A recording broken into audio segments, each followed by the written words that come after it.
I think I've just got a call. I've received a call. Sorry, just give me a second. I've just been told that there's a news report indicating that the nuts are causing bowel illness in Melbourne.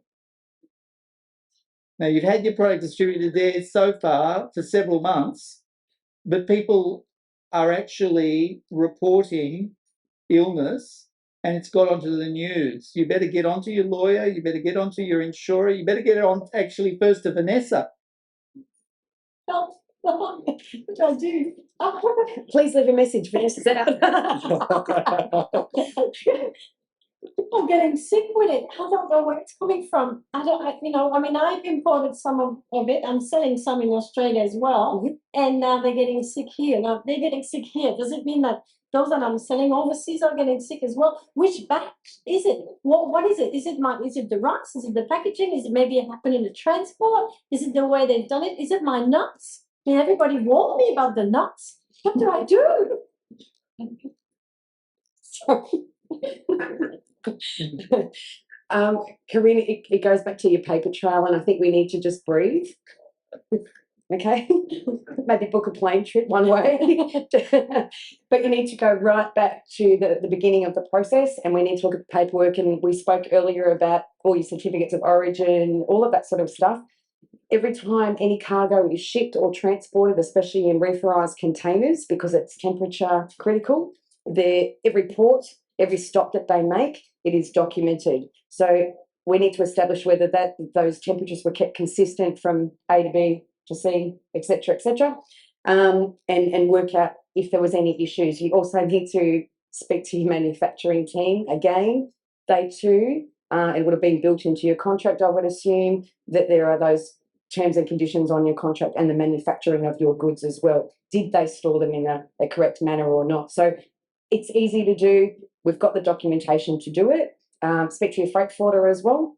They too will be able to assist you with that process. Well, I'm really, really concerned. I don't want more people to be sick with this. So I was lucky that I was advised when I did my production to have batch number for production. So I've done a quick phone call and trying to find out which batch. And hopefully there's only one batch where there is damage, and we might have to call into the liability insurance, my product liability insurance, and calling for the recall for those batches. So I need to identify where that is. Definitely. So let's ring the insurance quick, fast as well. Definitely. I totally agree. It's all about going into damage control. As I said, breathe. But you have the team of people.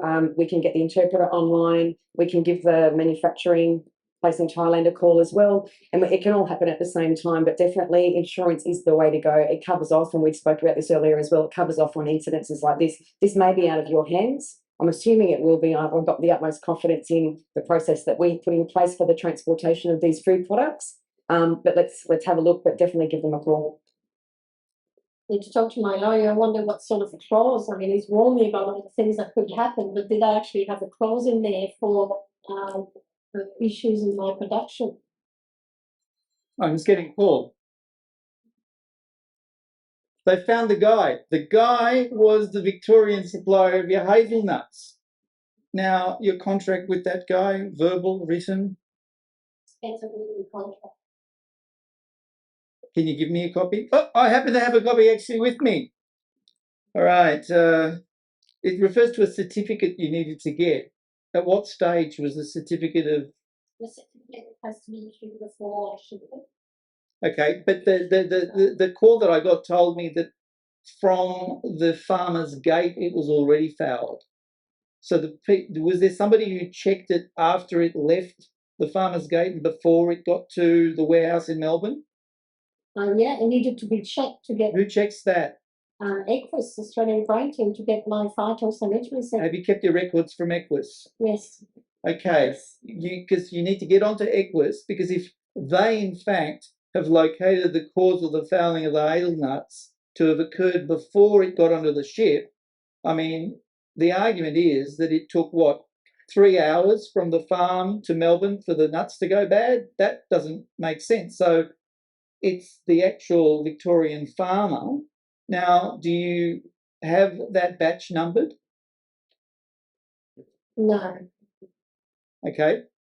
Is there any record keeping of the truck that took it from the farm to the because this is what the insurer will want. The insurance isn't a bucket of money. They actually want you to indicate that it wasn't your fault.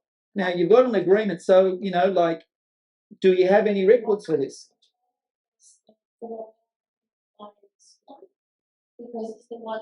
So it could be your contract with your supplier.